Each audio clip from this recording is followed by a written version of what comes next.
My chat is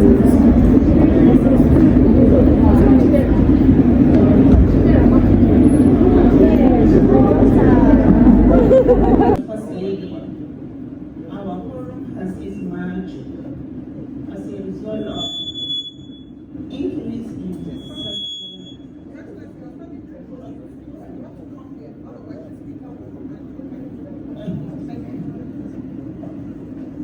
in my questions, I said that our forum has emerged as a result of increase in sexual and gender-based violence during COVID-19 pandemic, and in my geopolitical zones, that is Northwest, talking about it like sexual and gender-based violence, like rape cases, look like a taboo, talk less of knowing how to address it, and also women participation in politics.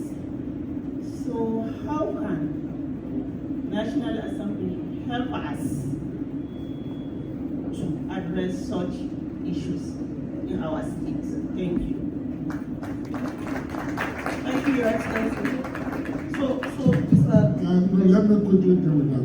Thank you, sir. I want to appreciate you for your courage, for your commitment, and for what you are doing. Because if you don't speak out about it, it will not be addressed.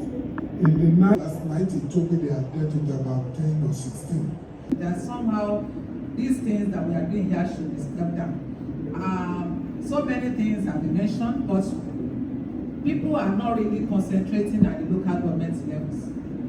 The governments at the state level, they are doing their best to be accountable. Barrister A.B. Austin Obio, MNI.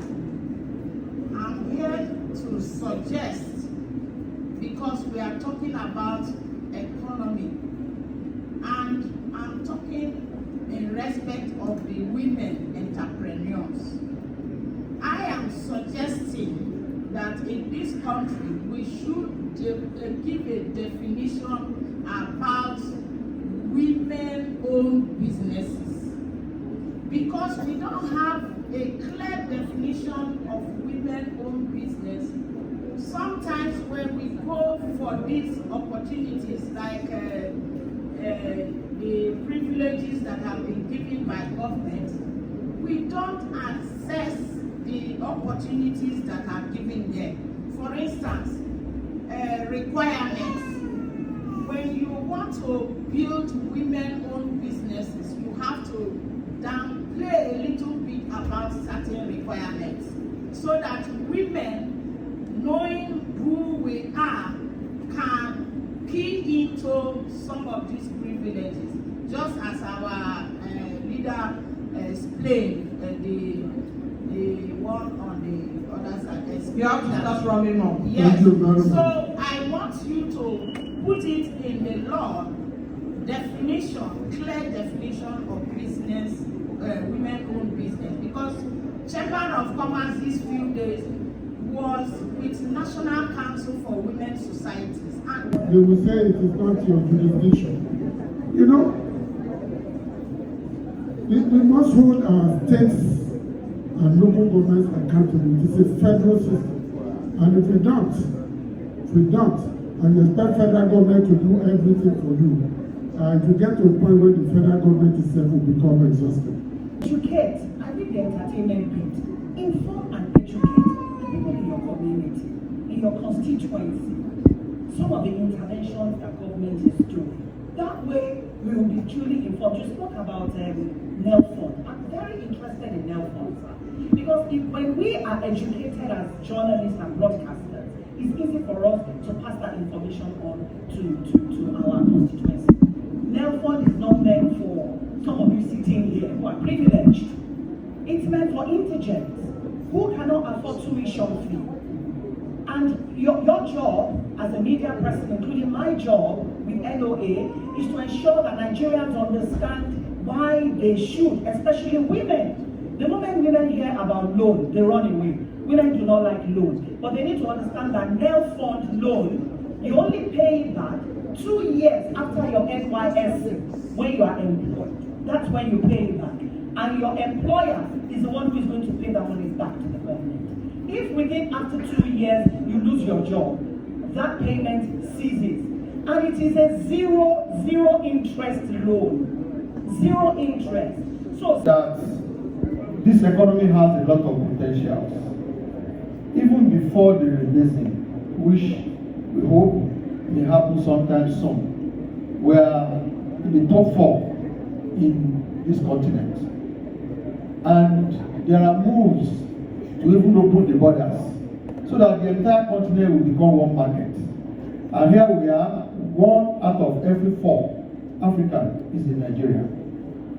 I would like us to look at chapter 2 of our constitution, 1999 constitution as amended, section 23 and section 24. You have the duties of the citizen as well as the ethics and values of our country, Nigeria. Finally, the two honorables here, they said it in low tones, but we heard it. They said, look, yesterday was for women. Today is for general discussion. The mainstreaming will always happen at every level. If you look at what our sister citizen Regina Pacis has done, that is the spirit of the special seat. Look at me here, it's a temporary measure. We are not here forever. We are just here for a closed gap so that the conversation can be expanded. If our sister was not here, the person with disability who is not properly represented here wouldn't have had a space to speak. So it's for us to continuously look at how we can empower everybody. As a Nigerian, you owe it as a duty to not just Nigeria but to yourself to ensure that we do everything to ensure Nigeria moves at the level we want. For the members that were not there in the 1970, truly, when that motion came to the floor for investigation into the abandoned federal government assets all over the nation, I thought it was a small thing. And then the leadership, in their wisdom, decided to create an ad hoc committee for us to work for 4 to 5 weeks. Unfortunately, we couldn't finish the job in 3 years because when we started the investigation, you'll recall that by the time we finished Lagos, it was already 3 years when we started looking at all this. And the unfortunate thing is this: each time we talk about what Nigeria is owing as a debt, people are quick to point to the amount of money that international loan that Nigeria is owing. However, we cannot convincingly talk about what we owe as Nigerians. Now, the truth of the matter is this: as an individual, if you have 4 or 5 properties that are not registered, no proper documentation, then you cannot use that asset to access loan from any bank. So it's just useless to you. You just be collecting rents, probably. And if there is a litigation on it, anything can happen. It is the same thing with Nigeria. Most 90% of federal government assets are not registered, they are not documented. You can't find their paper anywhere. Thank you very much indeed to the panel. Let's keep clapping as they come down. Please clap for them. Thank you very much, sir. Well done. Thank you, sir. Thank you. The House leader. Youth must learn that to engage, you have to be diplomatic. You have to be calm. You have to have knowledge. You have to understand. You have to know the issues. And when you make a request, make it politely. You cannot come and be telling the Deputy Speaker of the House of Representatives that I put it to you, who I put it to. You can't do that. So when the time comes and we come to question and answer, I'll find a concession. One question for Copper. Yeah, I can see them. Clap for yourselves. Copper is here. One question each for every secondary school here, and I can see 4. And then the rest of us, because there will be youth now, not so. And there's youth assembly there. So I will make concessions so that one from every school has a question. Please, do not come and have a question when you didn't listen to the panel. But your question has to come from where? From what they are saying and from the things that are bothering you. Remember, you have to be polite, otherwise the House of Representatives, they have sergeant at arms, they have police, they have this. Come here, you can't show yourself. Who will help you? Show you where the door is. That I've been doing this for 40 years is because I conduct myself. They don't know me for some places that they invite me. Conduct what? Yourself. Let your work speak for you. Another try. Carried along in the youth parliament, in actually providing a structure for the youth parliament. The second thing I want to ask is that if there is provision for sustainability, because your state, since the second assembly was inaugurated, I think 2020, 2022, 23, until now we've not been dissolved to have another assembly. So it is seated here. I didn't plan to sit here. When you understand your words, there is no room you cannot speak. A lady that understands and values herself, understands her words, there is no room you cannot speak. I'm just 21, but I'm seated here. So this is just an eye-opening that every dream that you have can be achieved. Know your worth as a lady. Know that you're beautiful. You don't need the validation of people. Understand yourself. Dream big. When I see, my dreams is what got me here. I've always wanted to volunteer on that UN. I wanted to be a passionate girl child. I'll go for NGOs, I'll volunteer. Sometimes I don't have transport. If I come here, it was my mom that gave me transport. But I know what I'm coming to get, and I'm seated here. Understand your worth and you go places. Thank you. There's a lot of things that will inspire you. So put your hands together for the Deputy Speaker of the House of Representatives. Put your hands together for the Deputy Speaker of the House of Representatives. Thank you. Please, you may have your seat. Thank you very much.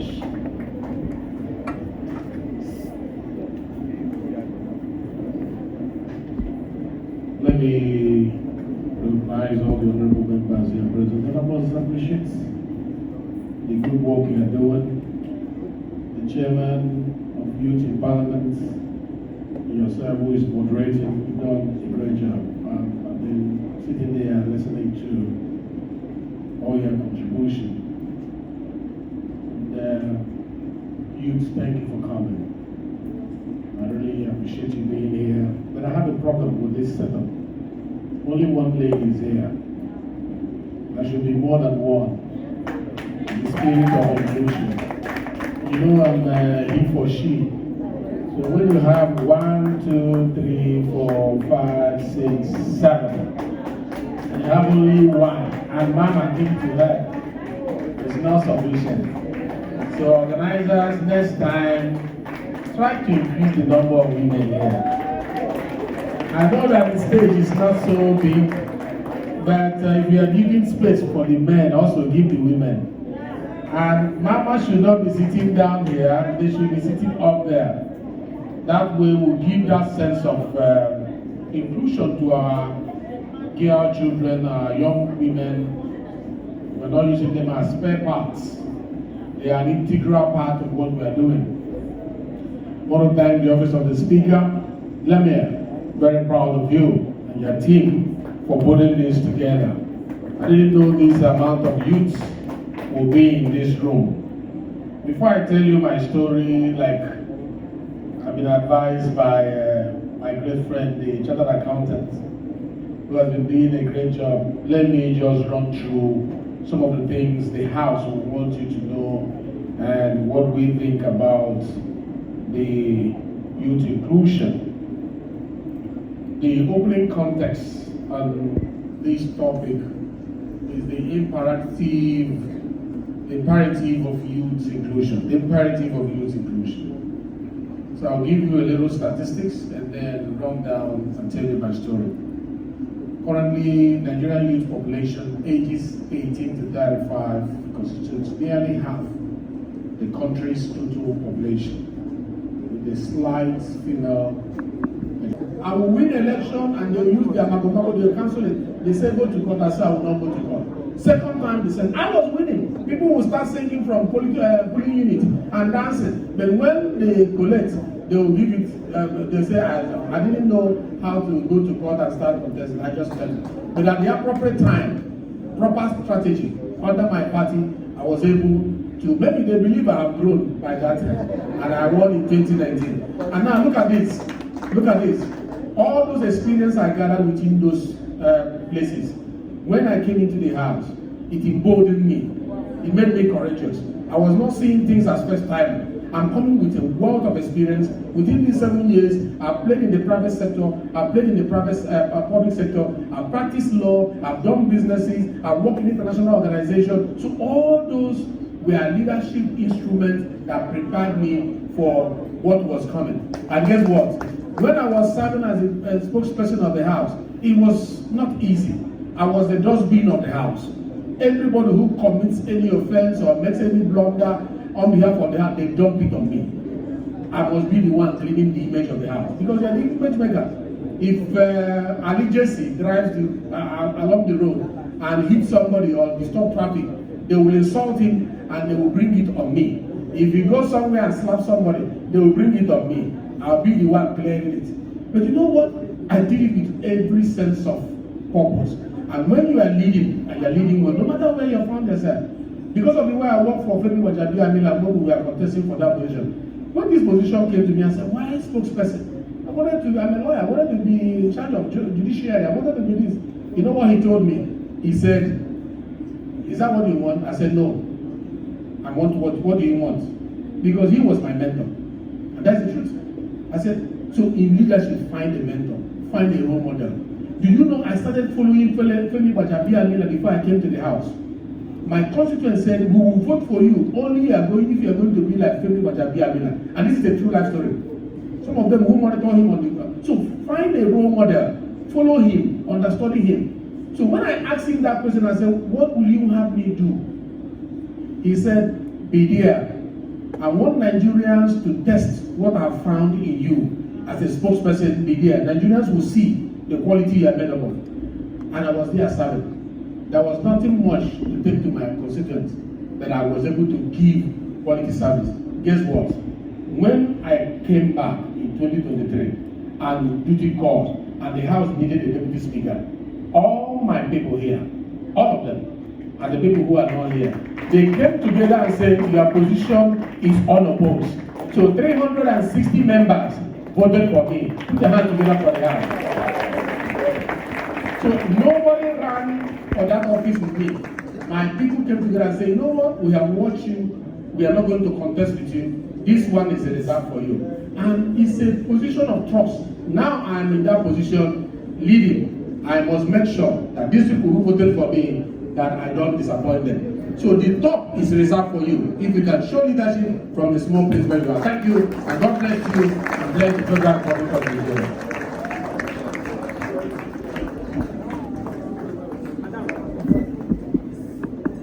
Thank you so much. How are you? Good evening, ladies and gentlemen. My name is Regina Pacis, and my question is, the popular belief is that the elders know more about government. And while I'm not disputing this fact, is it possible, or is there anything the youth are doing that make believe that they are not good enough to do it? And is there anything they can do to make also know that while we can't see far, we can also run far. While we can't see far, we can run far. And if we work together, we can, have better governance. Thank you.